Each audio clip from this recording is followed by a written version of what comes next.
SK, I'm hoping you're hanging in there because I can see that wind picking up and howling, but it still is a beautiful day.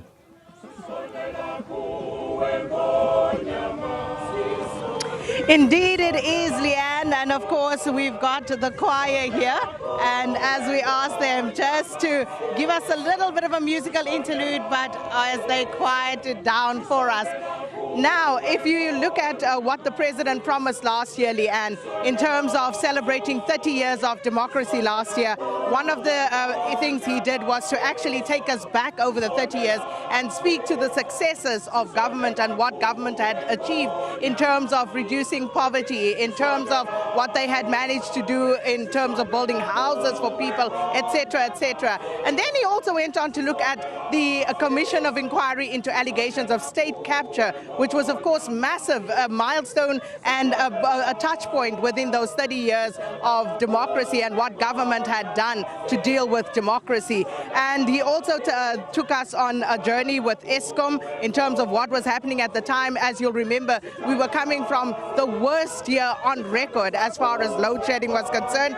The economy and infrastructure, he also brought us up to speed with what government intended and what had been done over those 30 years. And then, of course, gender-based violence and femicide, he touched on that. So those were like the five key pillars that he talked us through in terms of government's achievements and what government intended to do last year, among other things. But of course, we're back this year, Nokolo. We'll, of course, try and see what the president tells us about their achievements now under the government of national unity. But all of that will come back to. Right now, we just quickly want to focus on our question of the day again. Yes. And maybe you can start, Ngesizulu.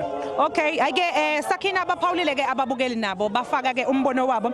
Uthabani Dube uthi yena #State of the Nation address.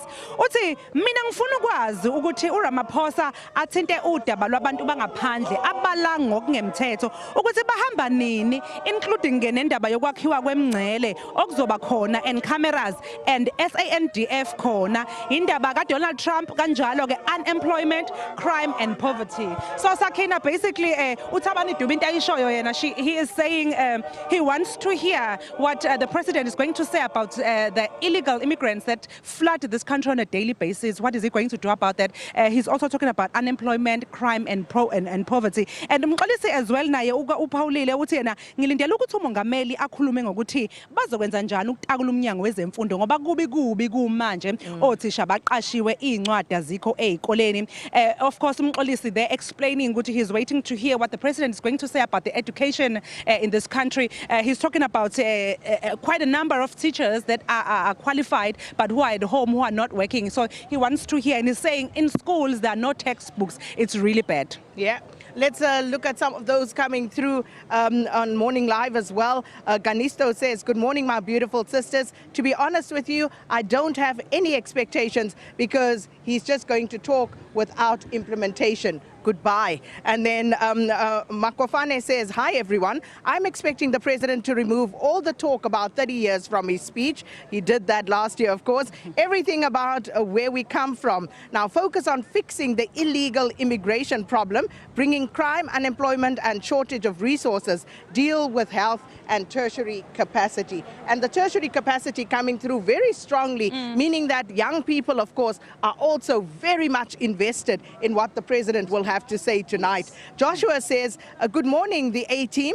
My first and foremost expectation is to hear the president talk about international peace and security by promoting regional stability and security through the African Union and Southern African Development Community. Those are the SADC initiatives. So those are some of the messages coming through. And it speaks to what South Africans actually are foremost concerned with, and what they want to hear the president address. Yes, especially with the tertiary students. You know, there's a lot of issues around the NSFAS. There's a lot of students that haven't found space to go and study, who are going to sit at home, and you know, and they don't even. The minister was explaining that, you know, if the option of going to university doesn't work, there are TVET colleges where these learners could go. Sakina, I actually just found one now, quite interesting. This one says, ngifuna ukuzwa ukuthi le ndoda waqala ibhizinisi ngo350 lisasekhona yini?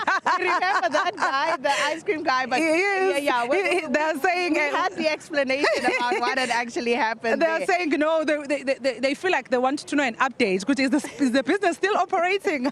How's things going there? Asaz, yes, maybe there will be an update. Asaz. Anyway, Nokolo, and of course, just a reminder to our viewers of where they can catch us, what they can look forward to on the SABC platform. Yes, mbukeli ke sikhona inhlaka eningi lapha SABC ezobe zikusakazela namhlanje ngolimi ozobuluqonda wena. I-pop-up channel ikhona izoqala ngehora le12 12 PM izobe iqala kuzobe kukhona ke inhlobo ezahlukene ke zolwimi oluzobe lukhona isiswati sizobe sikhona noSiphephile uzobe khona uChifiwe ngesivenda khona lapha nosikhulumisana nje ke nabantu abahlukahlukene awufuni ukuphuthela mbukeli okunye futhi okubalekile ke Sakina namhlanje ibulletin yesivenda edlalwa ngo5:30 ku SABC2 izobe hour is gonna play for the whole hour because phela namhlanje akusulo usuku olufana nolunye usuku olukhethekile kakhulu